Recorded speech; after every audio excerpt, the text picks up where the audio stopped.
सरसों का तेल अगर बाज़ार में 1 लीटर 150 रुपये का है तो हमारा प्रयास ये रहेगा 160-65 रुपये में घर में पहुंच जाए, वो भी सर्टिफाई के साथ में, जो आज 250 रुपये लीटर में बिक रहा है। तब जाकर के जैविक खेती का कल्पना साकार होगी, वरना नहीं होगा। क्योंकि जिसके पास पैसा वो तो खा लेगा, जिसके पास पैसा नहीं वो क्या करेगा। अब जिस किसी के आदमी की तनख्वाह ही 10-12 हज़ार है तो वो जैविक की सोचेगा, कौन सी सोचेगा? वो सोचा पेट भर जाए, चाहे जेड़ से भर जाए मेरा। जैविक खेती के लिए सर्वप्रथम आपको भूमि की जांच करवाऊंगा, मिट्टी की जांच करवाऊंगा। मिट्टी की जांच में हमें पता लगेगा कि हमारी ज़मीन में नाइट्रोजन कम है, फास्फोरस कम है, पोटास कम है। उसके बाद में एक सीज़न में उसमें हरी खाद जरूर कल्टीवेट करो, आप इसके अंदर मिलाओ ज़मीन के अंदर। और प्राय किसानों को मैंने देखा है कि गोबर की खाद को एक ढेर बना करके डालते हैं। वो फ़ायदा कम देता है, नुकसान ज़्यादा देता है।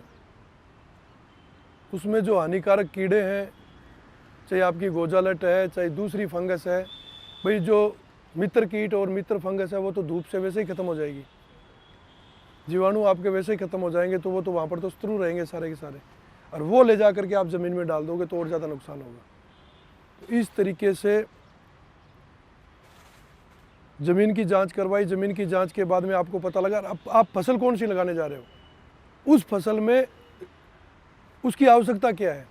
अब हमारे पास जितने भी हाइब्रिड बीज है, जैसे ये चप्पन टिंडा है, इसको आप अगर जैविक में करना चाहेंगे, ये मान करके चले कि आप मेरे को कुछ नहीं डालना है, इसमें गोबर डालना है, उत्पादन नहीं आएगा। क्योंकि इस बीज की कैपेसिटी इतनी है कि इसको अगर हाईली न्यूट्रेंट नहीं मिलेंगे तो ये उत्पादन नहीं देगा। और थोड़ा सा भी किसी एक चीज़ का मैनेजमेंट कम हो गया तो इसमें वायरस आ जाएगा। अगर इसमें मैग्नीशियम कम हो गई, जिंक कम हो गई, इसके अंदर कॉपर कम हो गया, आयरन की कमी आ गई, तो जैसे ही पत्तियां इसकी अपने आप मुड़ने लग जाएगी और वायरस आ जाएगा और ख़त्म हो जाएगा ये पौधा। नाइट्रोजन के लिए हमारे पास एक तो खलें हैं, सरसों की खल है। कितना डालेंगे तो कितनी मात्रा में आपको नाइट्रोजन मिलेगा? मैं वही तो बता रहा हूँ, वही तो मेरे यूट्यूब पर हम लोग कर रहे हैं, उसको एक एक वीडियो अब चालू कर रहे हैं। भाई मिट्टी में हमें पता लगा कि देखो, सबसे पहले मिट्टी जांच कराओगे तो ये पता लगेगा नाइट्रोजन कम है, अधिक है या बराबर है।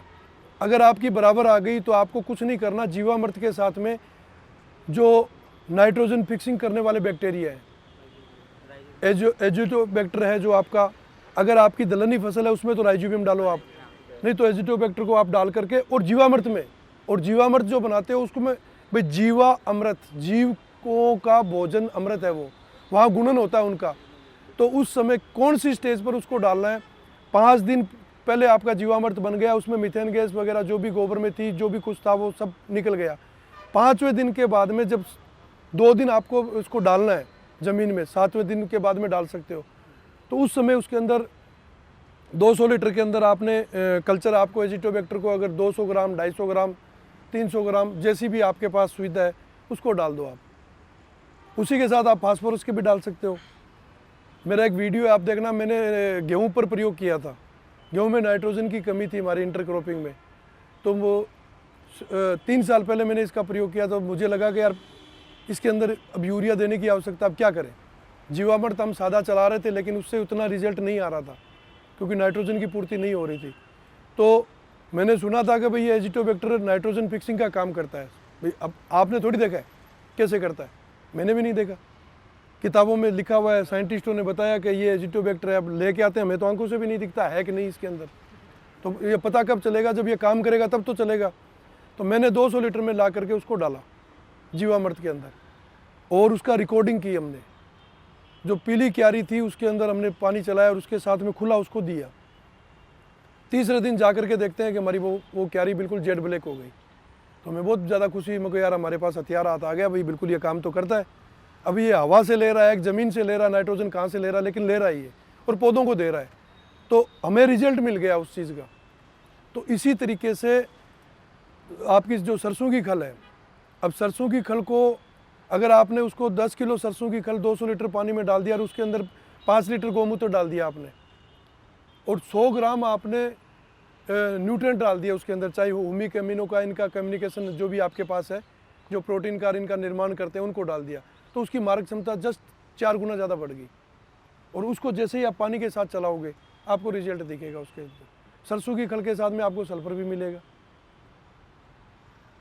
सल्फर से आपका प्रोटीन का निर्माण होगा और प्रोटीन का ही सारा खेल है। तो ये चीज़ें हमें बारीकी से इन चीज़ों को हमें काम करना पड़ेगा। अब जैसे फास्फोरस की लगभग हमारी ज़मीनों में फास्फोरस खूब है, सिर्फ आपको फास्फोरस फिक्सिंग बैक्टीरिया डालना है। सूक्ष्म जीव है बड़े, हाँ। पोषक तत्व है हाँ, और पोटाश, इनकी पूर्ति के लिए क्या करते हैं आप? पोटास की पूर्ति के लिए देखो बेसिकली तो आपको क्या करना पड़ेगा, अगर आपकी ज़मीन में है जब तो केएमबी बैक्टीरिया डालो, और केएमबी बैक्टीरिया से पूर्ति नहीं होगी पूरी, तो हमारे पास प्रकृति के अंदर एक तो जितने भी चौड़ी पत्तियों के पेड़ हैं, ज़मीन में गहराई में जो बड़े पेड़ हैं उनकी पत्तियां पतझड़ के मौसम में निकलती है। और उदयपुर संभाग में इस साइड में तो पेड़ों की घनता खूब है, आपके सागवान के लिए काफ़ी पेड़ है, बड़े बड़े पेड़ है, महुआ के रिन के पेड़ है, इनकी पत्तियों को इकट्ठा करो। और जब हम खाद बनाते हैं तो नापेट वाली जो खाद बनाते हो या दूसरी जीवाश्म खाद बनाते हो, कोई भी उसको नाम दो, उसके अंदर 25% रेसा रखो उसका। केले के पत्ते जो बाजार में रोड के ऊपर फेंक के जाते हैं लोग, उसको अपनी खाद में शामिल करो। केले की पत्तियों के अंदर पोटास की मात्रा खूब होती है, लेकिन उससे भी आपकी फसल को पूर्ति नहीं होगी, किसान नहीं कर पाएगा। बील पत्र जो आता है, हम लोग अभी मैं दिखाऊं आपको, बना हुआ है, मंडी में जाते हैं, मंडी में जा कर के जहाँ बील पत्र के ट्रक उतरते हैं तो उन गाड़ियों के क्या वो फूट जाते हैं, कुछ उसके वो सूख जाते हैं, तो वो बाहर निकाल देते हैं कचरे से समझ करके, और हम गाड़ी लेके जाते हैं, उनको 100-200 रुपये देते हैं, गाड़ी भर के ले आते हैं। बील पत्र को कूटा, उसको कूट के उसका चूरा बनाया, चूरा बना के ड्रम में डाल दिया, 50 किलो बील पत्र के अंदर 5 किलो गुड़ डाल दिया हमने और पानी डाल दिया। और जब ये 20 से 25 दिन का हो जाएगा और इसमें सौंधी सौंधी खुशबू आने लग जाएगी, उस समय आप केएमबी बैक्टीरिया डाल दो उसमें, पोटाश सोलेबल बैक्टीरिया। ये कितना डालना पड़ता है? देखो बात ये है कि आपके पास में बैक्टीरिया कैसा है। ये तो लिक्विड में आता है, लिक्विड में पाउडर फॉर्म में दोनों ही आता है, लेकिन इसमें अंधेरा है, हमें कुछ भी नहीं पता है। हम इसके लिए क्या कर रहे हैं, डायरेक्ट लैब से बनवा करके एक कांटेक्ट कर रखा है कि हमें कोई पैकिंग नहीं चाहिए, कोई मार्किंग नहीं चाहिए, हमें तो रिजल्ट चाहिए। हमने एक बार मंगाया ना तो पाउडर भेज दिया। नहीं आता, पाउडर आता है, पाउडर वाले की सेल्फ लाइफ अच्छी होती है। पाउडर का बोला था ज़्यादा है, क्योंकि हमने पाउडर में जो बैक्टीरिया आते हैं उनकी सेल्फ लाइफ अच्छी होती है।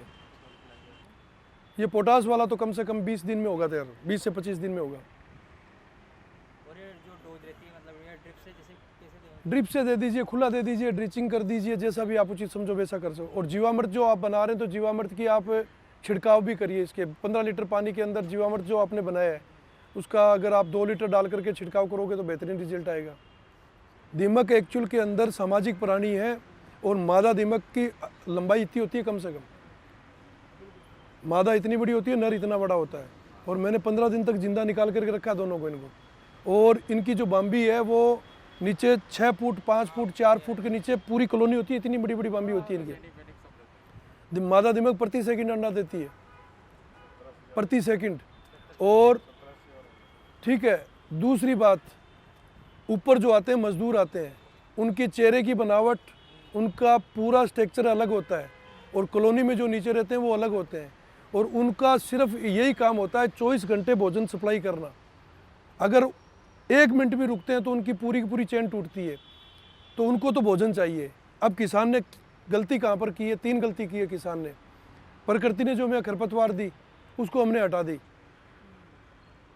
हमने पूरी खरपतवार को हटा करके खेत को कर दिया साफ। साफ करने से क्या हुआ कि जो खरपतवार की रूट होनी चाहिए थी, जो कुछ होना था जो दीमक या कीड़ों के लिए, वो तो हमने साफ कर दिया। तो कीड़े कहाँ जाएंगे? आपके उसी चीज़ पर जाएंगे। हमने ये टुकड़ा रख रखा है इधर, ये पूरा का पूरा कचरा रख रखा है, इसको कुछ नहीं कर रहे हैं, ना इसको घास निकाल रहे हैं ना और कर रहे हैं। इसमें हाथ लगा के देखो कितने कीड़े हैं इसके अंदर जा कर के, हर प्रकार के कीड़े मिलेंगे आपको इसके अंदर। भाई वो कहाँ जाएंगे? उनको भी तो अपना जीवन यापन करना है, और हमारी स्पोर्ट के लिए बनाया है। सर ये कुछ मतलब डिजीज हॉस्पिटल हो सकती है सर? किसमें? जैसे बीड्स होते हैं, बीड्स को अपन रखते हैं, हाँ, वो डिजीज हॉस्पिटल होते हैं, कई सारी डिजीज होती है। ये आपकी किताब में होता है डिजीज़। मैं आपको उसका उदाहरण दूंगा और आपको संतुष्ट करूंगा आपको पूरा का पूरा। ये किताब में लिखा है हमने। एक आदमी को आपने चयनित कर लिया जिसका क्षणिक फ़ायदा आपको लगा तो ये चीज़ मेरे लिए अच्छी है। अब क्यों ले रहे हो आपस में गंदा का काढ़ा, गिलोय क्यों ले रहे हो, क्यों दूसरी चीज़ों पर गौमूत्र क्यों पी रही है दुनिया है? तो ये पहले तो था ही नहीं ना, अभी आया, थोड़े सालों में आया है। पहले तो इम्यूनिटी पावर था ही नहीं ना, पहले तो जरूरत ही नहीं थी हमारे को। हमारा आईना तो अभी खुला है ना, अब दवाइयों से ठीक नहीं हो रहे, मर रहे हैं लोग। अभी तो पता लगा ना हमारे आयुर्वेद में कितनी ताकत है।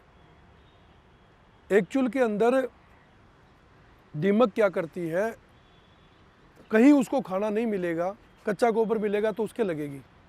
अब गोबर पड़ा है रूट के पास में, और रूट के पास में अगर कोई सूखा जड़ें हैं, कोई कचरा है तो उसको खाएगी पहले वो, और उसको खाने के बाद में जब कहीं भोजन नहीं मिलेगा उसको, फिर उसकी तो मजबूरी है, उसको वो काटेगी, काट करके उसको सुखाएगी और फिर खाने लायक ले जा करके अपने भंडार घर में रखेगी वो वहाँ पर। आप जगह जगह दीमक को खाने की व्यवस्था कर दो ना। लकड़ी का बुरादा इतना तार भाई, आज मुझे अभी भूख लगी और यहाँ पर रसोई है, तो रसोई में एक तो आटा पड़ा, दाल पड़ी है, चावल पड़ी है, मुझे जाके बनाना है, और एक कोई बना करके जैसे ही मुझे भूख लगी थाली ला करके रख देगा, मैं काहे को रसोई में जाऊँगा? जो मेरी मन पसंदीदा मुझे खाना को चाहिए, फिर तो मैं जगह की तलाश करूँगा, मुझे सोना कहाँ है जा करके। तो दीमक जब बाम्बी से निकल के आती है, भोजन की तलाश के लिए आती है।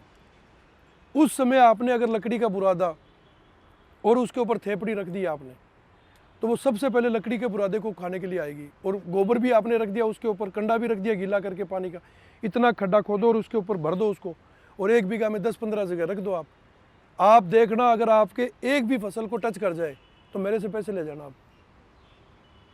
अब दीमक वहाँ पर जब खुली घूमेगी, आपको डरना नहीं है, पूरे खेत में दीमक ही दीमक हो जाएगी। वो खुली घूमेगी तो उसको खाने के लिए तीतर बटेर आएंगे, उसको तो मन पसंद मिल गया, फिर आएंगे तीतर बटेर आएंगे, वो दीमक को खाएंगे। जब भरपेट दीमक को खा लेंगे, पेड़ पर बैठेंगे, तो जो आपकी बटरफ्लाई, ये जो तितलियाँ हैं, इनका भी वो काम करके जाएंगे। बोनस में 2-4 भी खा के गए तो आपके लिए तो हुआ ना काम। वैसे दीमक को आप नहीं मार सकते, दीमक नहीं मरेगी, हम मरेंगे, क्योंकि हमने जो क्लोरोफास्फेट डाला है, जो दवाई डाली है दीमक के लिए, वो 6 इंच तक काम करती है। अब जैसे ही दीमक को आपने दवाई चलाई पानी के साथ में, जैसे ही उसमें कैजुअलिटी हुई, 10-20-50 दीमक मरी या खुशबू आई, तुरंत प्रभाव से समाचार चला जाता है कि ऊपर खतरा है, 6 फुट नीचे बैठी है भाई वो तो। और भगवान ने दीमक मनुष्य का अहित करने के लिए पैदा नहीं की थी। जब हमने सर्वे किया इसका, तो दीमक की जहाँ बाम्बी होती है, इतनी बड़ी पाइपलाइन होती है, दीमक कोई इतने से छेद से नहीं जाती है। दीमक का कहीं पर भी बाम्बी होगी तो इतने बड़ा, कम से कम 2.5 इंची का एक नला जाएगा ज़मीन में। और मज़े की बात यह है कि वो उसमें से बारिश का पानी नीचे भी जाता है, लेकिन दीमक की बाम्बी तक, छत्ते वहाँ तक नहीं जाता वो पानी। ऐसी डिज़ाइन करके वो बनाती है। इसकी मिट्टी होती है, उसमें माइक्रोन्यूट्रिएंट बहुत ज़्यादा रहते हैं। अब उसकी मिट्टी में तो पोषक तत्व होंगे ही होंगे, वो पूरा का पूरा वो सूखे रूट खाते। पोटास की मात्रा सबसे ज़्यादा होता है उसके अंदर होती है। मैंने वीडियो डाला हुआ है, उसमें पोटास की पूर्ति के लिए दीमक की बाम्बी को भी बताया। अभी ये जो घन जीवामृत वगैरह जो बनाते हैं ना अपन, तो उसमें क्या करते हैं, उसकी मिट्टी को लेते हैं, क्योंकि बैक्टीरिया ज़्यादा मल्टीप्लाई होते हैं उसमें। बैक्टीरिया को खाने को जहाँ मिलेगा, वो जो चीज़ मिलेगी उसी में आएंगे वो। तो उसके लिए भी बहुत अल्टरनेट ऑप्शन उसमें ये अल्टरनेट नहीं, ऑप्शन ही है। दवाई से नहीं होगा आपसे। हज़ारों टन डाल दिया आपने ज़मीन के अंदर, मरी नहीं दीमक अभी तक। उनको कुछ मतलब खाने के लिए जो मनपसंद खाना है वो अवेलेबल कराना है। बस यही ऑप्शन है, मार नहीं सकते आप किसी को। वो जैसे ये मक्का के सिट्टे एक बार मार देंगे ऊपर की, तो नीचे की जो स्टेज आ रही है मर ही नहीं सकती, नहीं मरेगी वो, कभी नहीं मरेगी वो। जैसे मक्का के सिट्टे वगैरह हैं, वो भर के रखते हैं। हाँ, भाई जो भी पसंद आपको मिल रहा है, भाई लकड़ी का बुरादा आरे के वाले के पास जाते हैं तो बारीक बुरादा होता है, हैं? डाल सकते हैं। हाँ, वो जो लकड़ी का बुरादा आरे वाले के पास जाते हैं, 100 रुपये में बोरी भर के दे देगा आपको, जगह जगह डलवा दो, गाय का कंडा आपको मिल जाएगा, तो उसमें कोई दिक्कत नहीं है। जो भी मटके का भी चल रहा है, भाई मटके में ये है सारी चीज़ें, लेकिन अपने तो सीधा आड़ू किसान जो काम करता है ना, कौन मटका लाएगा, फिर उसको पकड़ोगे, बाहर छोड़ोगे, कहाँ छोड़ोगे आप उसको? मारने को तो आपको मेटाराइजियम, बवेरिया वेसियाना का कल्चर भी इसमें डाल सकते हो खाद में, लेकिन मारना नहीं है इसको। मारने का प्रयास ही मत करना आप। ये फायदेमंद चीज़ है, नुकसान नहीं है ये। दूसरा सर अपने कीट और रोग आ जाता है जैविक खेती में, तो आने के बाद कोई ट्रीटमेंट है इनका? देखो, मैंने जो सिद्धांत जो पूरा सब कुछ करने के बाद में जैविक प्लस संतुलित का मॉडल बनाया है। इसका मतलब ये है कि सबसे पहले आप प्रयास करो कीटों को भ्रमित करने का, उनकी दिशा चेंज करो आप, क्योंकि इनकी लाइफ सर्कल जो है वो ज़्यादा दिन की नहीं होती है और इनका हथियार है इनकी संख्या बल से हमारे को नुकसान पहुंचाते हैं। सबसे पहला प्रयास भ्रमित करने का करो, फिर उसको देसी तरीके से अंडे की अवस्था में ख़त्म करने का करो। उससे भी कंट्रोल नहीं होता तो जैविक एजेंट जो हमारे पास है, चाहे वर्टिसिलियम है, ये इनका प्रयोग करो। इनसे भी कंट्रोल नहीं होता तो नीम ऑयल वगैरह का करो, और इनसे भी नहीं होता तो फसल को नहीं मारनी है। बोटनिकल भी आजकल हमारे पास एसेंस खूब आ गए हैं। अब ये जो ये देख रहे हैं ना आप, इसी का तेल भी ऑर्गेनिक दवाइयों में काम आ रहा है, बहुत अच्छा काम कर रहा है, तो वो भी हमारे पास है। कंट्रोल आपको प्रारंभिक अवस्था में, आप मिर्च की खेती कर रहे हैं तो आपको पता होना चाहिए कि मिर्च में पौध लगाने के बाद में जड़गलन आएगी, 20 दिन के अंदर जड़गलन आएगी, 15वें दिन आपकी तीसरी पत्ती निकलते ही माइट आ जाएगी इसके ऊपर। आपके फील्ड में माइट आ ही भी रही है ना। भाई साहब एक्चुअल में क्या हुआ, वो जो पुरानी मिर्च लगी हुई है, 1.5 महीने तक बारिश चली है जयपुर के अंदर। ये मेरा खेत 3 बार भर गया था पानी से, पूरा ऊपर कर चला गया था यहाँ। नहीं, उसका कुछ कंट्रोल नहीं, उसको उखाड़ रहे हैं हम लोग। ये इधर जो मिर्च खड़ी है ये हमारा प्रैक्टिकल चल रहा है, मथानिया का मिर्च का, देसी जो मथानिया वाला मिर्च है उसी का प्रैक्टिकल चल रहा है। और ये भी 3 बार इसके ऊपर भी ये जो कुछ पौधे वायरस के दिख रहे हैं ना आप इसके अंदर, यानी जिस परिस्थिति में ये बारिश का सीज़न यहाँ पर जयपुर में निकला है, 1 महीने तक सूरज के दर्शन नहीं हुए, डेली फुहार आती थी ऊपर, तो वो कीटों के लिए सबसे सूटेबल मौसम था। और मज़े की बात यह है कि जितने भी किसानों ने केमिकल में कर रहे थे वो डेली छिड़काव कर रहे थे, तो उनकी फसल ख़त्म हो चुकी थी। आज मिर्च का रेट तेज़ होने का कारण क्या है? 60-70 रुपये किलो मंडी में बिक रही है, तो मिर्च का रेट तेज़ होने का कारण ये है कि पूरी फसल बर्बाद होगी, तभी तो रेट तेज़ हुआ।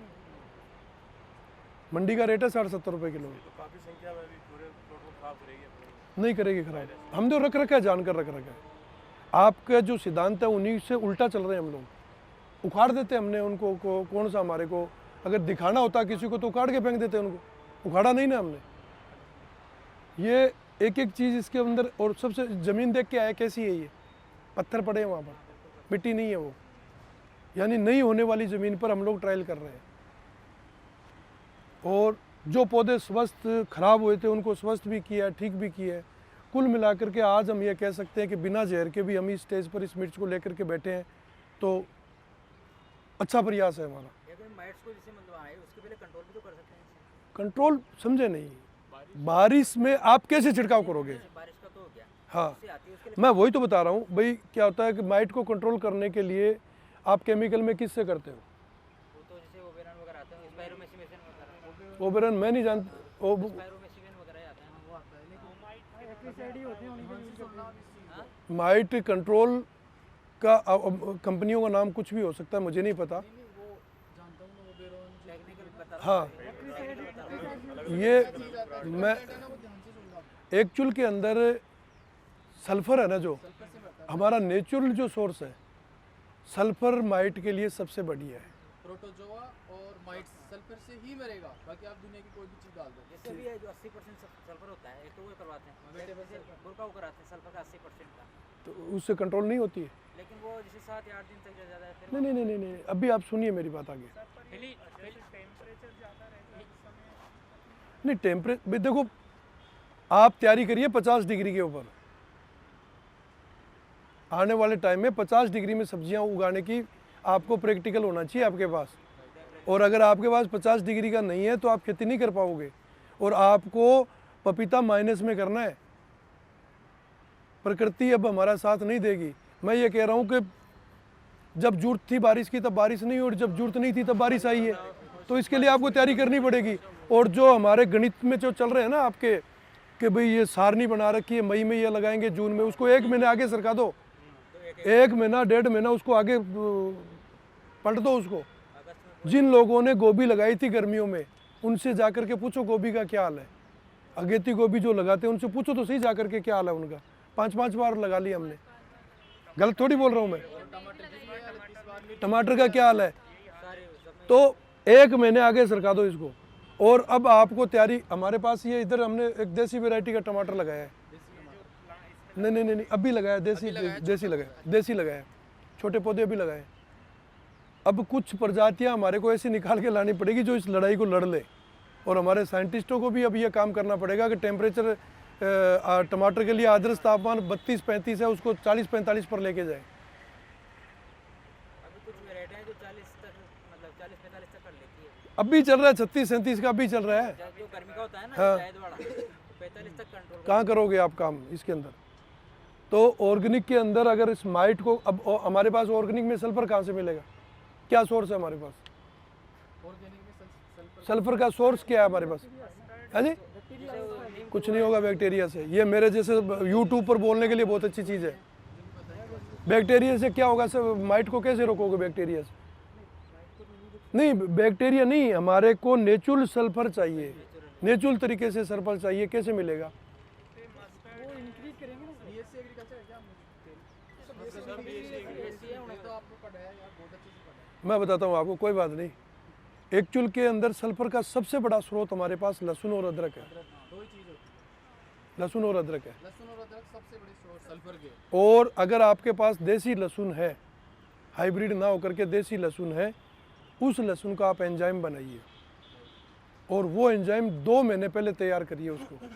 मिर्च लगानी है आपको दिसंबर में, तो अभी से तैयारी होनी चाहिए आपकी, क्योंकि ये डब्बा बंद बाजार में नहीं मिलेगा आपको।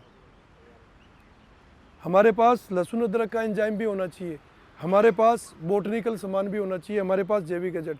यानी हम किसी एक पर डिपेंड होकर के काम करेंगे तो उत्पादन नहीं ले पाएंगे। आपने जैविक कर लिया और उसके 4 टमाटर लग गए और आप कहोगे साहब मैंने जैविक किया, फिर रोते फिरोगे कि मेरे घाटा लग गया।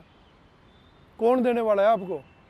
अब कल मेरा टिंडा टूटा, मैंने हमारा अभी हम दुबई के लिए काम कर रहे हैं, दुबई एक्सपोर्ट जल्दी चालू कर रहे हैं हम लोग, फ्लाइटें नहीं चल रही है अभी।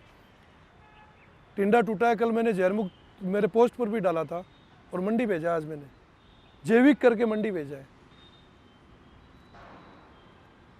भाई। 1 कुंटल मेरा टिंडा टूटा मनोरपुरा 56 टिंडा जो आता है, तो मैंने मंडी भेजा है उसको। तो मैं कौन सा जैविक करूं? प्रवचन देने को बहुत अच्छे प्रवचन देने आते हैं, मंच पर बैठ करके भगवान की माला बहुत लोग फेरते हैं, और असली माला कहाँ फेरनी होती है वहाँ फेरते हैं क्या वो? ये देखो आप। और किसान को वही बोलो जो किसान के लिए सूटेबल हो, क्योंकि आपको आदर्श मानता है किसान, और आपके देखे देख कोई नौकरी छोड़ के आ जाएगा। मेरे पास दिन में ऐसे आते हैं जिनका 5 लाख का पैकेज है, 2 लाख का पैकेज है, और वो कहते हैं कि साहब हमारे को तो ये सब कुछ छोड़ के ये करना है।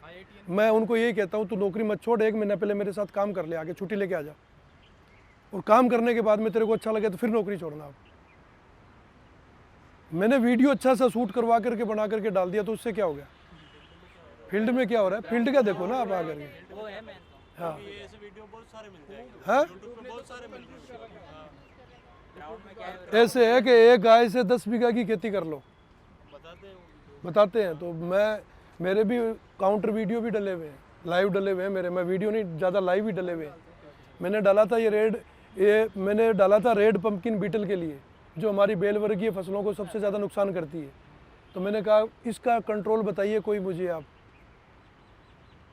गाय गोबर गौमूत्र से जो खेती करने वाले हैं, मैंने यहाँ पर सब्जी लगा रखी है, और इस सब्जी का ये रेड पंपकिन बीटल मेरी पहली पत्तियों को खा रही है और ख़त्म कर रही है। इसका मुझे कोई भी आदमी इसका बताए कौन सी चीज़ से मरेगी।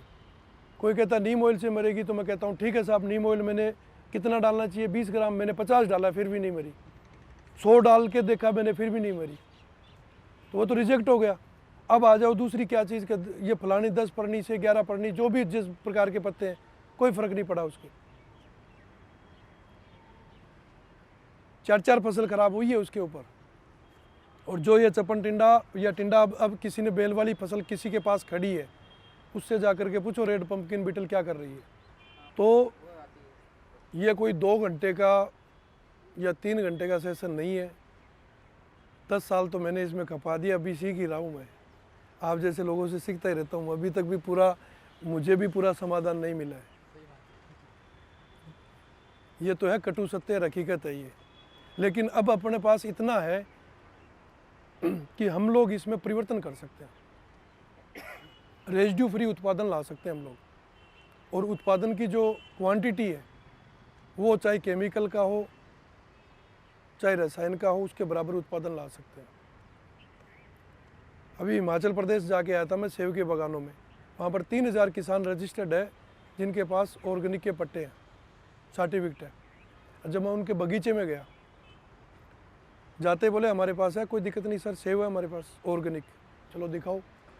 मगर बगीचों में चलो, अपने बगीचों में लेके गया तो कुदरती सच्चा जो भी आदमी कर्म करना नीयत उसकी सच्ची होती है तो भगवान उसको रास्ता दिखाता है। जैसे गया तो पेड़ के ऊपर मिलीबग लगी हुई थी, मैं वहीं रुक गया, उस किसान को पूछा भाई इसको कैसे कंट्रोल करते हो? कि सर हो जाता ही है। बताइए कैसे होता है? भाई जैविक का आपके पास सर्टिफिकेट है, जैविक आप कर रहे हो, तो ये कंट्रोल कैसे होता है? मुझे भी तो जानना है ना, मेरे से तो नहीं हो रहा। इधर उधर घूमने के बाद में बोले कि नीम ऑयल से हो जाता है। मेरे को लाओ नीम ऑयल, डालो इसके ऊपर, प्योर डालो, केवल नीम ऑयल ही। प्योर डाल दो, इसके ऊपर पानी मत डालो। तो लास्ट में वो बोले कि भाई साहब चाय पियो आप, वो चाय बना ही लाओ मेरे को, मैं इसीलिए आया हूँ, मैं डीजल जला करके, और सरकारी टूर नहीं है, मेरी जेब का खर्चा ही है। तब उन्होंने बताया कि हकीकत ये है कि हम लोग कामयाब नहीं हो पा रहे। फिर मैंने कहा मैं अगर आपको कामयाब कर दूं तो हम आपके साथ हैं। आप अंदाज़ा लगाइए, 2 हेक्टर के बगीचे के 70 लाख रुपए की इनकम है उन लोगों की, टेंडर। अब वो किसान काहे को तुम्हारे गौमूत्र पर रिस्क लेगा? वो तुम्हारा स्वास्थ्य कैसा भी खराब हो, उसको क्या लेना देना है? उसने 10 पेड़ रख रखे अपने। जब हम लोग सेव तोड़ के खाने लगे तो वो नहीं खाया उसको। मैं कहा भाई तुम्हारा वाला पेड़ कौन सा है? वो है उधर, चल वहाँ से तोड़ो सेव। तब वो तो उनको तुम्हारे स्वास्थ्य से क्या लेना देना है? तो उसके लिए कौन सोचता है वैसा? तो फिर वो चाहते हैं, ऐसी बात नहीं है, किसान चाहता है कि मैं जैविक करूं, लेकिन उसको सॉल्यूशन नहीं है।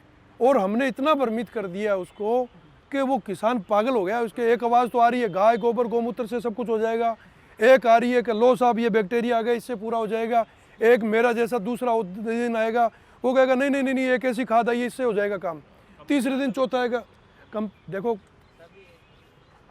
इतना ज़्यादा भ्रमित हो रहा है, और बेचारा बाजार से ला के डाल रहा है, फिर भी रिजल्ट नहीं आ रहा, तो क्या करेगा वो?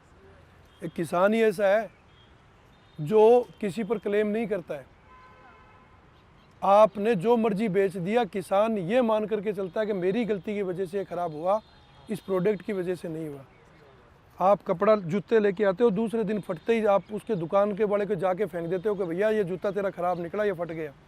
किसान ने कभी जा कर के क्लेम किया? बाजार के अंदर जैविक के नाम से सिर्फ गाय के गोबर को डाला हुआ है, प्रोम बिक रहा है, उसमें क्या है? किसी की कटे एक ऐसी लाइन खींचना चाहते हैं कि गलत बोलने वाले अपने आप ही किनारे पर खड़े हो जाएंगे। किसी का अपना समय नहीं है कि किसी को पहले तो बोलें कि तू गलत कर रहा है, फिर उसको उत्तर दें और उसको संतुष्ट करें। एक दिन पूरा खराब हो जाएगा हमारा। इसकी बजाय देख लिया ये गलत हो रहा है, इसको पटड़ी पर कैसे लाना है, उसके लिए हमें बराबर करके दिखाना, तो अपने आप आ जाएगा पटड़ी के ऊपर वो। तो उसके लिए चाहिए टीम। आप मेरा समय लिया ना आप लोगों ने, नौकरी करनी है तो जाओ आनंद से नौकरी करो, आप अपने बच्चे पालो, मज़े करो, ज़िंदगी जियो, मर मुरा करके चले जाओ। ये तो एक कर्म है वो जो आप करके जाओगे। और एक कर्म ये है कि ऐसा काम करके जाओ मरने के बाद में भी लोग याद करें। आनंद से कमाना और रात को आराम से सोना, किसी की टेंशन है नहीं, कोई इनकम टैक्स की ना किसी की। और अब मेरी जेब में 1 रुपया नहीं होता भाई, मैं पोस्ट पर डालता हूँ कि आज इस रूट से जा रहा हूँ, मुझे आगे किसान खाना लेके आ जाता है। मेरी गाड़ी में डीजल कम होता है तो मैं बोल देता हूँ यार डीजल कम है गाड़ी में, डीजल डलवा देता है। और जहाँ जाना होता है उस किसान को पहले बोलता हूँ कि भैया मेरे पास पैसे नहीं है, तो कि डीजल और टोल के, गाड़ी तो है मेरे पास, डीजल और टोल के पैसे कि मैं भेज रहा हूँ। अपना को लगा क्या भाई? तो इस तरीके से काम करो। तो मिलीबग वाला फिर मैंने उन किसानों को एक छोटा सा टेलर देना जरूरी था। तो मैंने कहा भाई इसका, उन्होंने मुझसे कहा कि मिलीबग को कंट्रोल कैसे करें। मैं को पहले तो मुझे ये बताओ मिलीबग आती कब है, तो उन्होंने कहा साहब अब तो हमारे बर्फ़ पड़नी स्टार्ट हो जाएगी, नई पत्तियाँ आएगी फरवरी मार्च में, उस समय ये आएगी, क्योंकि एक्चुअली टाइम इसका वही है। और मिलीबग अपने अंडे बिल्कुल पेड़ के तने के पास में देता है, नीचे देता है। हमारे पूर्वज मिलीबग आती थी तो क्या करते थे, वो आम के बगीचों, आम के पेड़ पर ज़्यादा आती थी तो वो कट मार करके सरसों का तेल डालते थे तने के ऊपर। अब हम ये सोचते हैं कि सरसों के तेल से फ्रूट बढ़िया बन के आता है। अब तने के ऊपर मेरे आप सिर पर तेल डालोगे तो मेरे शरीर में कहाँ गया? सिर पर डाला ना आपने, अभिषेक करवाया तो सिर पर तो करवा दिया, तो अंदर तो नहीं गया। हमारे पूर्वज क्या करते थे, उस समय नई फूट आती थी कट लगा करके, कट तो इसलिए लगाते थे कि उस कट में तेल का भराव रहेगा ताकि मिलीबग के जो बच्चे हैं वो चढ़ नहीं पाए, और जो तेल डालते थे तने के अंदर वो अंडों को जा करके उनको कोटेड करके ख़त्म कर देता था। उनको अंडों में श्वास लेने की जो प्रक्रिया है उसको रोक देता था, कोटेड करके ख़त्म कर देता था।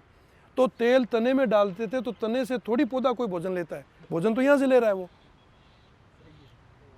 इस पैटर्न को हमने कर दिया बंद, तो वो हो गया वहाँ पर। दूसरा, इसके जब इसके प्लास्टिक बांध दो पन्नी और उसके ऊपर ग्रीस लगा दो, और ऐसा बांध दो कि जो भी नीचे से तने पर जीव चढ़ेगा इस पन्नी के ऊपर से गुजरे, फिर देखें मिलीबग कैसे जाएगी आपके पेड़ के ऊपर। हो गया ना आपका हज़ारों रुपए का तो इलाज हो गया ना। अब ये काम तो देखो किसान को ही करना पड़ेगा जिसको जहर मुक्त उत्पादन करना है, कोई नहीं कर पाएगा दूसरा। तो ये छोटी छोटी बारीकियां हैं, मैनेजमेंट है, इनको अगर हम कंट्रोल करेंगे तो ये कोई वेजिटेबल में जो आती है ना, जैसे वो कपास में भी आती है वेजिटेबल। आपका पोषक तत्वों का अनबैलेंसिंग होना भी एक कारण है। और आ गई तो इसके ऊपर भगवान ने इसको कवच क्या दिया, उसके ऊपर मोम टाइप का एक चिकना पदार्थ होता है। सबसे पहले तो उसको तोड़ो आप वो कैसे टूटेगा? आप नींबू लो, नींबू का जो रस होता है उसमें सर्फ डाल करके, एक मेरा वीडियो डला हुआ है मिलीबग के लिए, देख लेना आप, उसको पूरी जानकारी दी हुई है उसके ऊपर। एक वो जो पंपिंग का आप बता रहे थे बीटल वाला, उसका क्या है? उसको देखो, आपको प्रारंभिक की जो 4 पत्तियाँ होती है, 5 पत्तियाँ होती है, तब तक उसको दूर भगाने का प्रयास करना चाहिए। बाकी तो आपको ये येलो ट्रैप वगैरह वो तो लगानी चाहिए। उसके अलावा सुबह सुबह जल्दी अटैक करता है सबसे ज़्यादा वो, तो राख के अंदर केरोसिन मिला करके छिड़काव करो, उसकी खुशबू से वो वहाँ पर नहीं रुकेगा। अब जैसे चप्पन टिंडा है, तीसरे दिन फल बन जाता है, चौथे दिन मान लो फूल से चौथे दिन फल बन जाता है, तो 4 दिन की सुरक्षा चाहिए हमारे को। मैनेजमेंट ये कहता है कि 4 दिन इस फल को बचा लो आप। अब 4 दिन आप जहर छिड़कोगे तो वो इस फूल पर पड़ा है, वो फल के माध्यम से आपके घर पर चला गया। तो मैनेजमेंट में क्या करना है, अपने को राख के लिया, केरोसिन लिया और उसको सुबह सुबह छिड़क दिया, तो उसकी खुशबू से वो कीड़ा दूर चला गया। शाम को गूगल का धूप कर दो वहाँ पर, दूसरे दिन मिर्च का धुआं कर दो वहाँ पर, और वापस केरोसिन का। 3 दिन आपने केरोसिन का किया, टिंडा तोड़ लिया आपने, 1 दिन छोड़ के 1 दिन किया, तो फिर 3-4 दिन लगातार जब वहाँ पर उसको खुशबू मिलेगी तो वो जगह छोड़ देगा वो। अभी हम इजीवे में बैठे रहे, मिर्च का धुआं कर दे, कौन रुक जाए? जब हमारी श्वास लेने की प्रक्रिया इतनी तेज है, हमें भी मिर्च इतना परेशान कर रही है, तो इन कीड़ों को थोड़ी छोड़ देगी वो। इनका इतना हेवी सिस्टम थोड़ी है। और बताइए जी। सर अभी मक्का में एक लट लग रही थी, पोल आर्मी ग्राउंड, इसका क्या है सर? फ्री में करना है, पैसों से करना है इलाज? आप यही बताओ। किसान के लॉस नहीं होता, है किसान को तो भाई कम से कम सर पैसे से करना होता देखो, एक ईमानदारी से बात बता रहा हूँ आपको एक शपथ लेनी पड़ेगी ईमानदारी से। क्या इस मेरी मुहिम में साथ दोगे आप? ईमानदार, पेड़ के नीचे खड़े हो, जिसको नहीं देना लापरवाह है वो बाहर निकल जाए, कोई उसको कुछ नहीं देख रहा है। शुरू से समर्थन में आप बोलोगे ना, आप बोलोगे कि इस चीज़ का इलाज चाहिए, मैं इस चीज़ का इलाज प्रैक्टिकल करके दिखाऊंगा फ्री में। आप तो मुझे बोलना फाल आर्मी वर्म का आपके जहर से ठीक नहीं हो रहा है, और मैं मात्र उसको 1 रुपये में ठीक कर सकता हूँ उसको। लेकिन मैं कुछ उम्मीद कर रहा हूँ, आप लोगों से उम्मीद कर रहा हूँ। ये मेरा लालच मान लेना चाहिए, कुछ भी मान लेना, क्योंकि मैं आपके डिपार्टमेंट के माध्यम से कुछ स्कीम लेके आ रहा हूँ मैं। अगर वो स्कीम पास होती है तो मुझे आप लोग अपना सर्वस्व मेरे साथ निछावर करोगे। और एक वादा मैं आपसे कर रहा हूँ, राष्ट्रपति और प्रधानमंत्री तक पूरी टीम को लेके जा बिठा करके नहीं बिठा दूँ तो मेरा नाम भंवर सिंह पीलीबंगा नहीं है। वो चमत्कार हम दिखाएंगे, क्योंकि नौकरी ठीक है नौकरी करो, मुझे उससे कोई लेना देना नहीं है, लेकिन नौकरी से थोड़ा सा भी ईमानदारी से बढ़ करके काम कर लेंगे ना तो इस मुहिम को हम ले जाएंगे, खींच के ले जाएंगे। कीड़ा रहता है गोब के अंदर, और कीड़े की दो ही प्रकृति होती है, या तो नीचे की तरफ मुंह होता है, अब जब भी कोई बारिश वगैरह आता है तो वो घूम करके ऊपर हो जाता है, समझ रहे हो मेरी बात। तो उसको हम जो छिड़काव करेंगे वो इस तरीके से करेंगे कि वो ऊपर की तरफ मुंह खोले। अब जैसे आपने पानी डाला, पानी डालने के बाद में मुंह खोलता है वो, उसकी एक ही सिस्टम होता है फाल आर्मी वर्म का, वही नली उसको खाना ले जाने की और वही पचाने की, वही सिस्टम होता है उसको। तो वो इतनी पतली होती है कि उसके अंदर हम लोग कास्टिक सोडा जो आता है, पानी के अंदर कास्टिक सोडा कर सकते हैं। कास्टिक सोडा का अगर मैनेजमेंट सही नहीं हो तो 25 ग्राम सरफ ले सकते हैं हम लोग, सरफ ले सकते हैं। उसके अलावा 10 परनी जो हमारा काड़ा है उसको डालेंगे, और कुछ थोड़ी सी ये मिट्टी डालेंगे लाल प्रकार की। अब तीनों का कॉम्बिनेशन क्या, काड़ा तो क्या करेगा, इन्फेक्शन पैदा करेगा, सरफ उसकी आंत को काटेगी, और मिट्टी जब जैसे जैसे वो आंत कटेगी उसके अंदर वो पचाने की प्रक्रिया चालू होगी, तो वो उसको वो रगड़ लगाएगी उसके अंदर। मात्र 15 मिनट में वो कीड़ा बाहर आ जाएगा, मर जाएगा वो। सर काड़ा कौन सा है? 10 परनी 10 प्रकार की पत्तियों। कैसे वो जो इल्ली है ना वो तो मर जाएगी, हमने क्या है सर्फ डालेंगे मक्की वो मर जाएगी, बट वो सब प्लांट भी खराब हो जाएगा मक्का, नहीं क्यों ज़्यादा क्यों, बीज का वो खराब हो जाता पूरा। नहीं नहीं नहीं नहीं, मैं बताऊँ आपने कितना डाला? सर 1 लीटर टंकी में 1.5 चम्मच सर्फ के, 1.5-2 चम्मच, 1 लीटर टंकी सॉरी 15 लीटर, 15 लीटर में 1.5 चम्मच। हाँ 2 चम्मच। आपको मैंने 10 परनी काढ़ा बताया, हाँ तो हमने वो- डायरेक्टली इसको किया ना, 10 परनी काढ़ा डाला आपने? नहीं नहीं नहीं खाली सर्फ डाला। देखो आगे ना, मैं एक्चुअल में हम लोग क्या बता रहे हैं आपको, 10 परनी काढ़े के अंदर गौमूत्र भी होता है, 10 प्रकार की पत्तियां भी होती है, वो इन्फेक्शन रोकने का काम करेगी उसका पौधे का। और गौमूत्र में नाइट्रोजन भी होता है और उसमें पोषक तत्व भी होते हैं। तो जहाँ अब डॉक्टर साहब ने ये हाथ काटा, काटने के बाद में यहाँ इन्फेक्शन रोकने के लिए भी तो लगाते हैं ना, आपने ट्रीटमेंट तो कर दिया, लेकिन इन्फेक्शन रोकने के लिए आपने क्या किया, सरफ की मात्रा हमें कम रखनी है, 20 ग्राम से ऊपर नहीं रखनी है, 20 ग्राम के आसपास। नहीं नहीं, वीडियो से पहले हम लोग इसका ट्रीटमेंट कर रहे हैं। हम लोग, हमारे पास सरफ ही हमारे पास लास्ट हथियार है कई चीज़ों का। बाकी सर ये मिलीबग का कंट्रोल भी ऐसे ही किया हुआ है, पानी के साथ सर्फ डाल के और या शैम्पू डाल के उसको मिलीबग को खत्म किया। नहीं ख़त्म नहीं होता उससे, देखो शैम्पू का काम है उसकी मोम को हटाना, राइट। और नींबू क्या करेगा, उसकी स्किन को फाड़ेगा, नींबू उसकी स्किन को फाड़ेगा, एसिड उसकी स्किन को फाड़ेगा। और मिर्च और लहसुन डालेंगे, वो इसकी स्किन में जा करके जब वहाँ उसके लगेगा तो उसके वो जलन पैदा करेंगे और इन्फेक्शन पैदा होगा, तब मरेगा, ऐसे नहीं मरेगा। कंट्रोल एक एक चीज़ के ऊपर 10-10 बार हमने रिसर्च करने के बाद में ही ये यहाँ तक पहुँचे। और अगर मान लो बाय द वे इससे भी नहीं होता है कंट्रोल, तो फिर हमारे पास ये जो हमारे जैविक एजेंट है इनका प्रयोग करें, और इनसे भी नहीं होता है तो फिर हमारे पास बोटनिकल दवाई है, रेजिड्यू फ्री दवाई है हमारे पास। क्योंकि मेरा ये मानना है किसान की फसल खराब नहीं होनी चाहिए, आप अपने प्रयोग करते रहें। भाई अंत बेचना कहाँ है उसको। अभी कल मेरे एक पोस्ट मेरे फेसबुक पर मैंने जब टिंडे की पोस्ट डाली तो एक सज्जन ने लिख के भेजा कि सर ये तो बीज कौन सा है, मैंने कहा हाइब्रिड। तो उन्होंने लिख के भेजा कि साहब हाइब्रिड से आप पैसे कमा सकते हो, पैसे कमा सकते हो इससे। तो मुझे थोड़ा सा अटपटा लगा वो, मैंने उनको लिख के भेजा, मैं क्यों, मेरे पास देसी बीज भी है पूसा का, खरीदार है क्या, लेने वाले हो आप? देसी बीज भी लगा हुआ है हमारे पास टिंडे का, आप उसके खरीदार हो क्या? कि उसका जवाब आया मैं 1200 किलोमीटर दूर हूँ। मैं को यही स्थिति है कि आप 1200 किलोमीटर दूर बैठ करके प्रवचन दे रहे हो। किसान का पैसा चाहिए किसान को।